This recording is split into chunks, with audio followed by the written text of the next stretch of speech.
The story of Instagram's explosive rise reads like a Silicon Valley fairy tale, with the company gaining staggering momentum within just a few short months.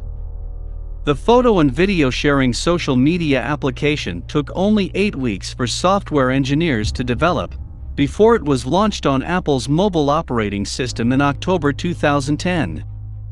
In less than 2 years, Facebook had acquired the company for $1 billion in cash and stock. But like all good tales, the process involved many twists and turns, failures and successes, conflicts and synergies, and a dose of fortunate coincidences. In 2009, Kevin Systrom, a 27-year-old Stanford University graduate, was working at NextStop, a travel recommendation startup. Systrom had previously worked at Google as a corporate development associate and interned at Odeo, a company that would later evolve into Twitter. While Systrom had no formal training in computer science, he learned to code on the nights and the weekends while working at NextStop. He eventually built a prototype of a web app called burbn, which was inspired by his taste for fine whiskeys and bourbons.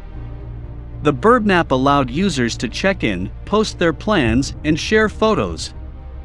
Although at the time, location-based check-in apps were very popular, the photo-sharing feature of burbn was very unique. A crucial turning point came in March 2010, when Systrom attended a party for Hunch, a startup based in Silicon Valley. At the party, Systrom met 2 venture capitalists from Baseline Ventures and Andreessen Horowitz. After showing them the prototype of his app, they decided to meet for coffee to discuss it further. After their first meeting, Systrom decided to quit his job and focus on burbn. Within 2 weeks, he had raised $500,000 in seed funding from both Baseline Ventures and Andreessen Horowitz to further develop his entrepreneurial venture. This seed funding allowed Systrom to start building a team of people to support his venture. The first to join him was 25-year-old Mike Krieger. Also a Stanford graduate, Krieger had previously worked as an engineer and user experience designer at the social media platform Meebo. The two knew each other from their time as students at Stanford. After Krieger joined, the two reassessed burbn and decided to focus primarily on one thing: photographs specifically taken on mobile devices. They carefully studied leading apps in the photography category at that time. For Krieger and Systrom, the Hipstamatic app stood out to them because it was popular and had interesting features that you could apply to photographs, such as filters. However, it lacked social media sharing capabilities. Systrom and Krieger saw potential in building an app that bridged Hipstamatic and a social media platform like Facebook. They took a step backward and stripped burbn down to its photo, commenting, and liking functions. It was at that time that they renamed their app Instagram, combining the words instant and telegram.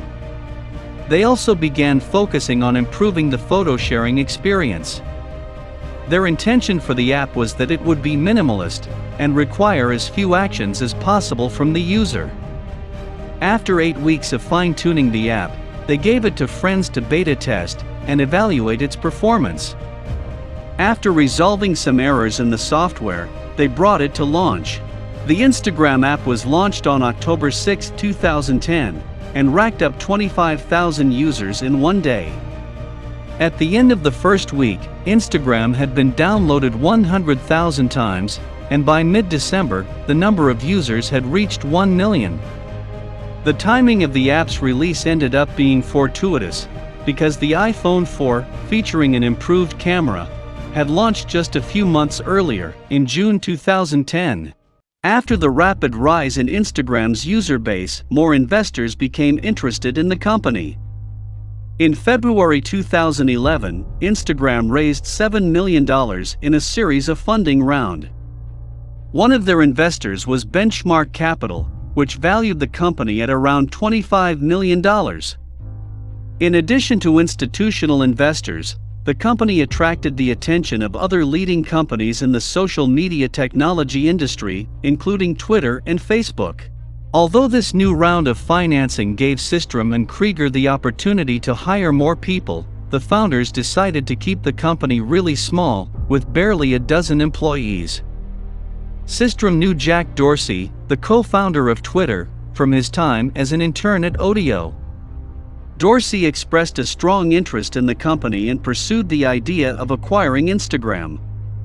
Twitter reportedly made a formal offer of around $500 million in stock, but Systrom declined the offer.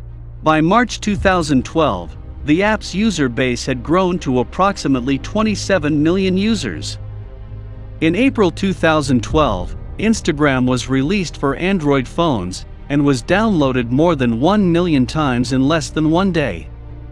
At the time, the company was also close to receiving a new round of funding at a valuation of $500 million. Systrom and Facebook founder Mark Zuckerberg had become acquainted through events held at Stanford, and the two had been in communication in the beginning of Instagram's rapid rise in popularity. In April 2012, Facebook made an offer to purchase Instagram for about $1 billion in cash and stock. A key provision was that the company would remain independently managed. Shortly thereafter, and just prior to its initial public offering, Facebook moved forward and acquired the company for $1 billion in cash and stock. Instagram made a limited feature website interface available in November 2012. In June 2014, the company introduced an app for the Amazon Fire device, and finally, in 2016, it created an app that made it compatible with Microsoft Windows tablets and computers. Instagram hit a bump in the road in December 2012 after updating its terms of service. This update effectively granting Instagram the right to sell users' photos to third parties without notification or compensation. The move drew immediate criticism from privacy advocates and many of the app's users. Some users responded by deleting their accounts. Instagram eventually retracted the controversial terms. While user growth has continued to increase since the Facebook acquisition, Instagram has made a relatively small number of changes to the app, sticking to its simple and intuitive user experience and core focus on photo and video sharing capabilities. Despite the high price tag of its acquisition, the company appears to have been a savvy investment on the part of Facebook. In 2021, there were 1.4 billion people that used Instagram every month. Subscribe to our channel to get new video updates. Thanks for your time, and thanks for watching.